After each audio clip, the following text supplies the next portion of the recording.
Mi nombre es Alba y hoy voy a hablar sobre la neuropsicología de las emociones. Los pensamientos y las acciones del ser humano se producen por la puesta en marcha coordinada de las funciones cognitivas de los procesos emocionales, la forma de vivir y expresar nuestras emociones, las elecciones existenciales a las que apelan es la base de la personalidad. Etimológicamente, las emociones es un movimiento. La efervescencia emocional, cuando invade al individuo, despierta su atención, da un color positivo o negativo a sus sentimientos, induce a modificaciones autónomas como aceleración del pulso, rubor o palidez facial. Tenemos lo que es las endócrinas musculares. Esto se refiere a la crispación del rostro, la sonrisa. Tenemos las conductuales, es agitación, evitación o acercamiento. Puede considerarse que las emociones se estructuran en torno a tres dimensiones esenciales: el valor, alerta y el control. El valor, paradigma positivo, agradable, y negativo, desagradable. Alerta es la calma, la tensión, y el control, posible o lo imposible que hace. Si la emoción es un movimiento, su activación arraiga en la motivación que de algún modo aporta el potencial energético para la inducción de los comportamientos. En los seres humanos como en los animales, algunos comportamientos son instintivos relacionados con necesidades biológicas por supervivencia propia y de la especie, como alimento, bebida, sexualidad y defensa. El sistema límbico está formado por un conjunto de estructuras cuya función es visual para distintos procesos. Tenemos expresión de las emociones y sentimientos, la memoria, respuestas homeostáticas, conducta sexual y motivación. Paul Broca llamó al lóbulo límbico al conjunto de estructuras que forman un limbo o anillo alrededor del tallo encefálico. Pero en la actualidad podemos decir que el lóbulo límbico está formado por giro del ángulo, giro subcalloso, giro parahipocámpico, formación hipocámpica y el uncus. También tenemos relacionado al sistema límbico el óvulo, las amígdalas, cuerpos mamilares, núcleos anteriores del tálamo y las vías de conexión alveo fornix, fascículo mamilotalámico y estría terminal. El sistema límbico y las emociones se integran en el tálamo, luego se distribuyen la información hacia el hipotálamo, que servirá para manifestar la emoción hacia distintas cortezas que servirán para generar la expresión subjetiva emocional, es decir, la que se conoce como sentimiento. Tenemos que el hipotálamo tiene una función crítica en la manifestación de las emociones. Tenemos la amígdala, que es muy importante en la parte emocional. Semiología de las funciones instintivas, emociones primitivas.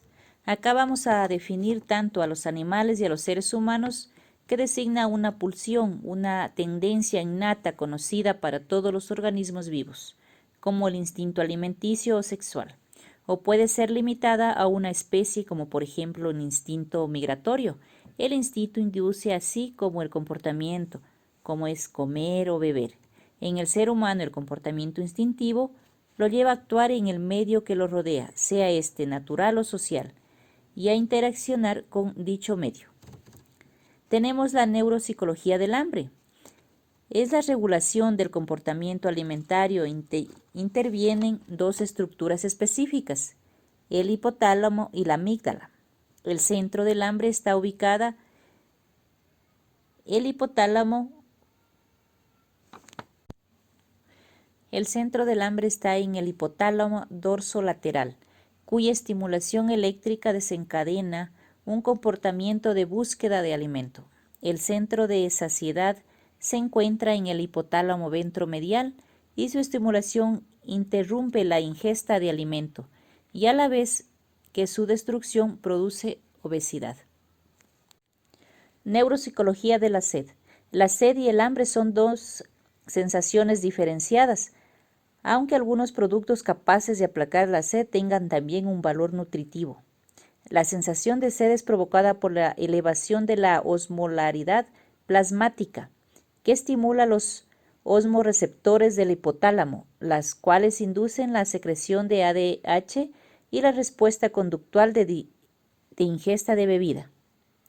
Es importante constatar que el sujeto deja de beber antes de que se corrija la osmolaridad, en un acto de anticipación tanto desde el punto de vista conductual como desde el punto de vista endocrino, ya que la secreción de ADH también se interrumpe cuando se absorben líquidos.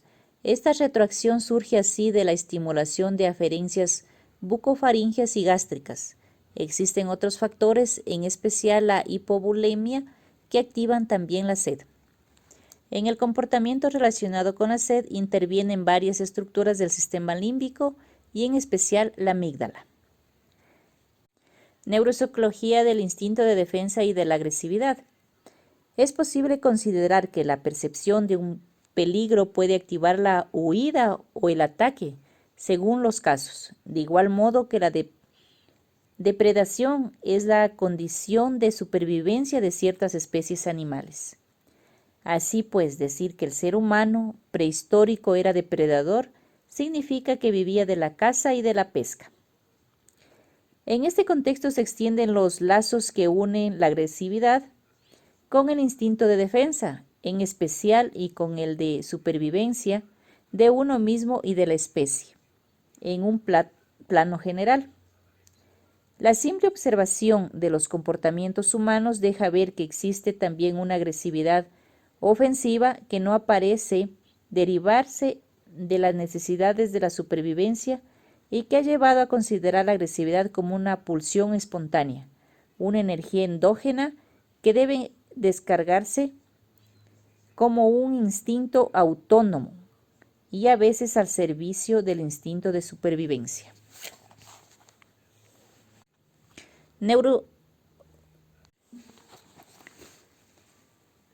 Neurobiología de la agresión.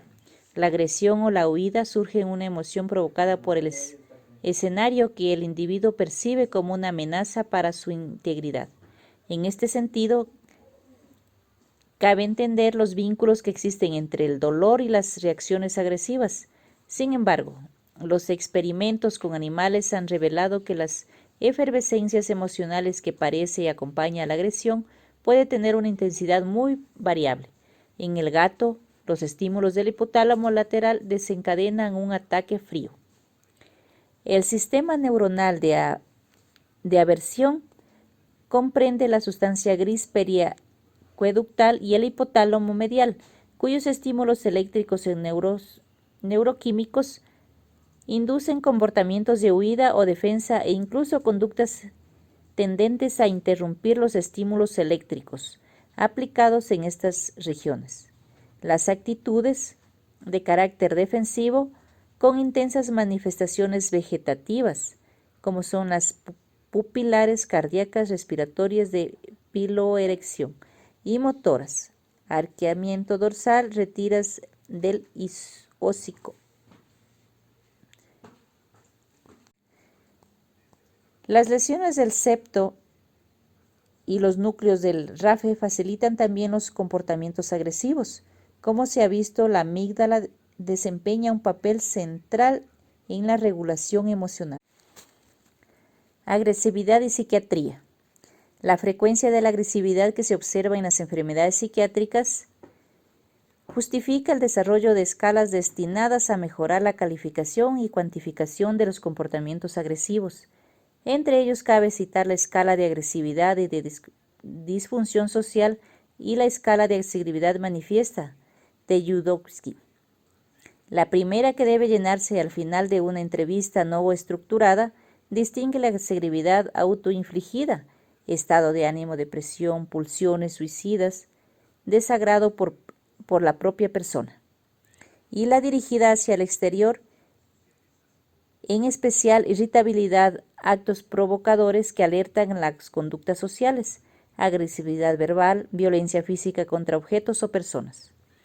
Esta segunda, que puede ser cumplimentada por el equipo de enfermería, Tiene como objeto mejorar la calidad de la observación de los pacientes agresivos ingresados en hospitales. Comprende únicamente 5 elementos: agresividad verbal, agresividad física, contra objetos, agresividad contra uno mismo, agresividad contra otra persona, y un elemento titulado intervención, que agrupa la terapéutica desplegada y las consecuencias físicas de la agresividad. Las conductas agresivas pueden observarse en los síndromes psicóticos, los estados de retraso mental y los estados de adicción como un efecto secundario de una sustancia psicoactiva, un síndrome de abstinencia o acciones guiadas por el deseo de procurarse como la droga. Algunas conductas agresivas, como es el robo, homicidio, no pueden atribuirse a una personalidad antisocial ni a ningún trastorno mental. El DSM las califica de comportamientos antisocial del adulto. Agresividad y neurología. La multiplicidad de los objetos de lesión señalada por la experimentación con animales y la arquitectura de las conductas agresivas, centrada por el sistema límbico y regulada por la neocorteza. Muy especialmente la frontal, explican la frecuencia de las manifestaciones agresivas en personas con afecciones orgánicas del encéfalo. Las conductas agresivas suelen ser más frecuentes a medida que se acentúa. Las conductas agresivas suelen ser más frecuentes a medida que se acentúa el deterioro cognitivo, aunque esta no es una ley general. Los trastornos psicóticos pueden llevar a una institucionalización precoz con independencia del grado de deterioro cognitivo. Dichos trastornos tendrían su origen en localizaciones lesionales selectivas, en especial en el área temporoproclavicular medial en la corteza frontal media, y se acompañarían de valores más elevados de noradrenalina en el locus níger y más bajos de serotonina en el proclavículo. Agresividad y sueño. Los actos de violencia perpetrados durante el sueño pueden inquietar al entorno del paciente y, en caso de asesinato, generar difíciles problemas médico-legales. Algunas acciones violentas pueden aparecer en un periodo confusional que acompaña a la vigilia y verse favorecidas por el alcoholismo o por un síndrome de amnesia del sueño.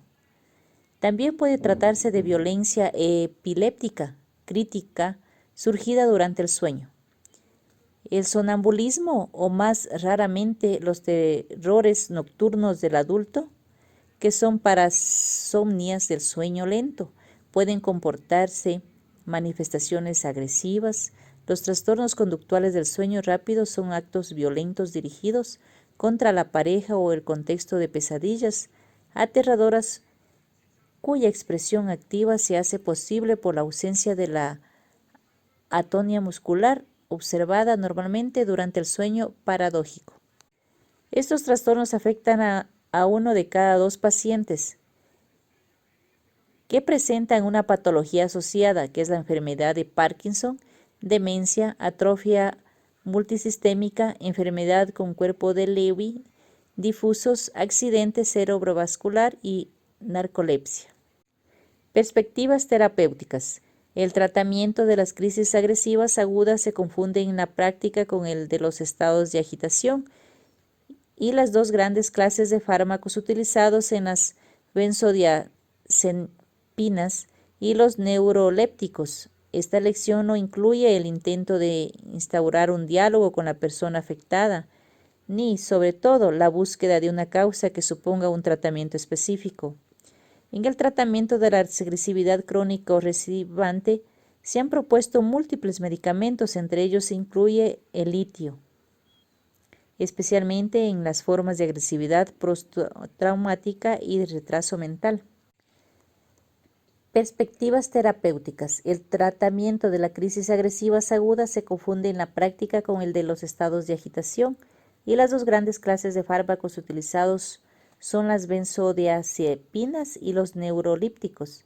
Esta elección no incluye el intento de instaurar un diálogo con la persona afectada, ni sobre todo la búsqueda de una causa que suponga un tratamiento específico.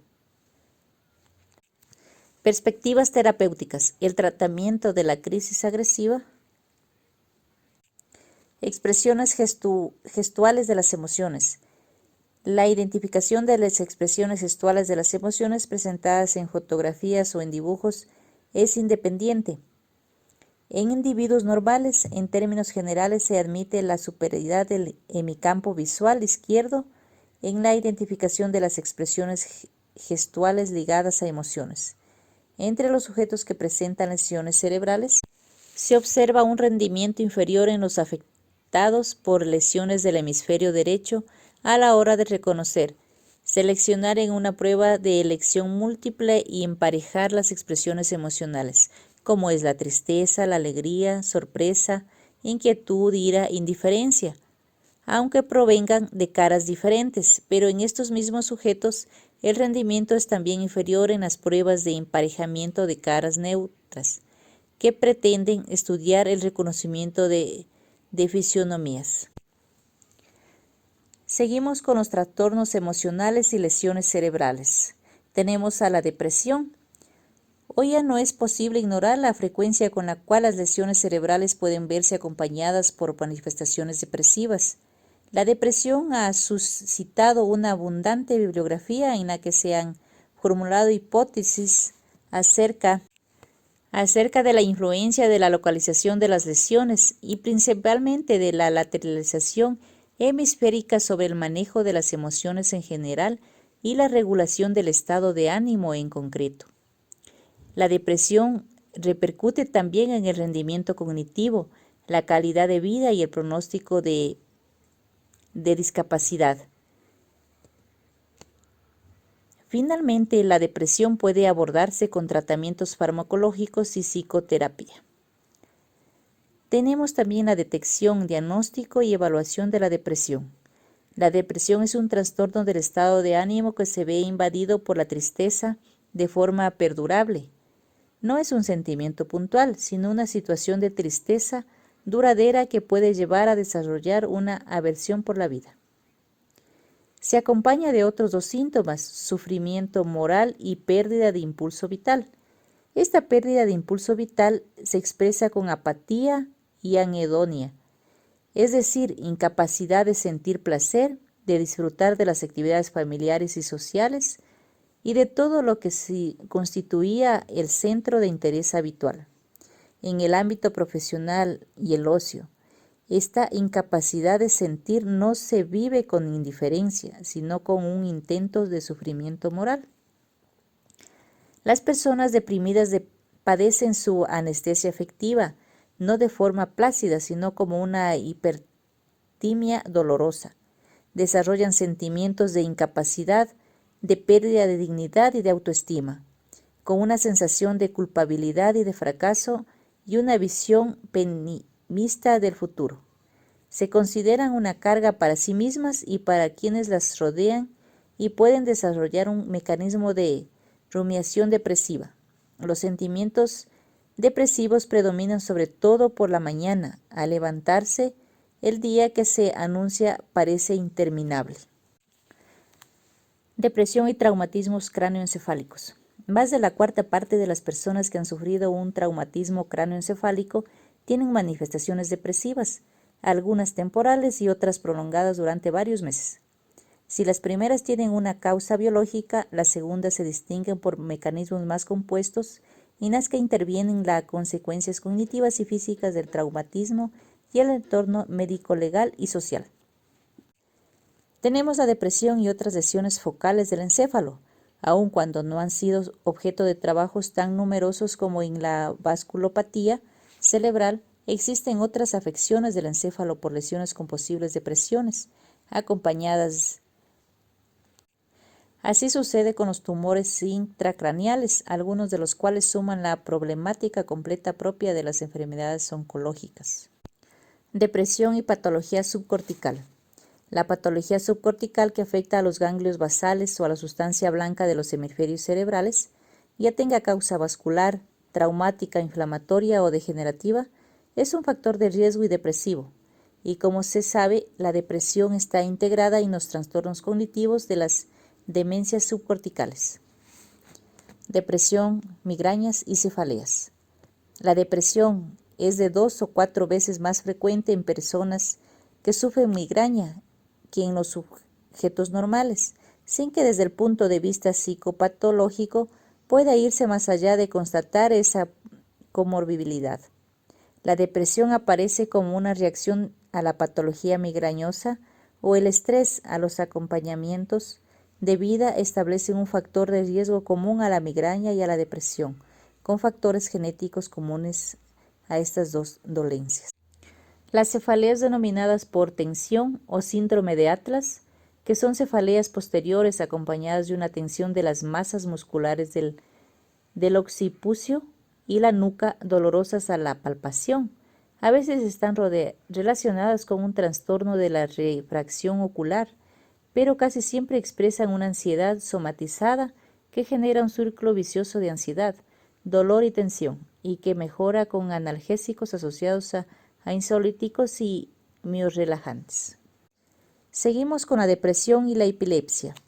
Algunas crisis epilépticas parciales pueden provocar manifestaciones afectivas y emocionales, entre las cuales, además de la tristeza, se puede encontrar una extensa gama de problemas: miedo, terror, alegrías, éxtasis, hambre.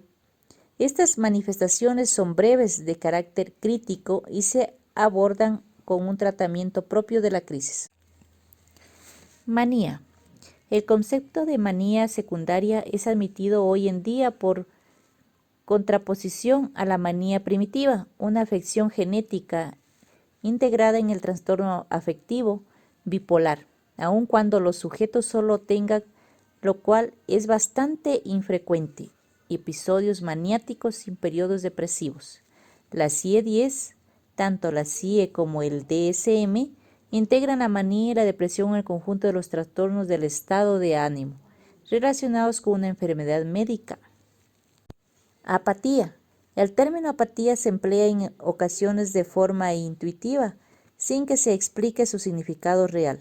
Al decir que una persona deprimida está apática, se expresa que no manifiesta ningún deseo, que no emprende nada, que se confina en la pasividad. Risa y llanto patológicos. La risa y llanto patológico constituyen una afección compleja de la expresión emocional. En los casos más frecuentes se manifiestan como risa y llanto esporádicos, que se producen de forma aislada o asociados, aparentemente espontáneos o activos por una estimulación ambiental anodina, irreprimible y que normalmente no se responde con una modificación significativa del estado afectivo subyacente. Trastornos emocionales y enfermedades de los núcleos grises centrales. Además de los trastornos depresivos ya contemplados en las afecciones de los ganglios basales, la enfermedad de Parkinson puede asociarse a manifestaciones de ansiedad y a veces importantes e incluso ataques de pánico que se producen durante los periodos. La enfermedad de Wilson puede acompañarse de trastornos del cáncer, con impulsividad, labilidad emocional e incluso depresión o ideas delirantes. Como conclusión, podemos decir que la emoción es una función cerebral compleja que resulta imprescindible para la supervivencia de cada ser humano. Diversas áreas cerebrales se ocupan de la conducta emocional, siendo la más importante el sistema límbico. Las diferentes lesiones cerebrales provocan distintos síntomas emocionales, que varían según la naturaleza y la localización de cada lesión. La motivación es la activación y la orientación de la conducta, la fuerza que está detrás de nuestra ansia por la comida, la intimidad sexual y todo tipo de necesidades.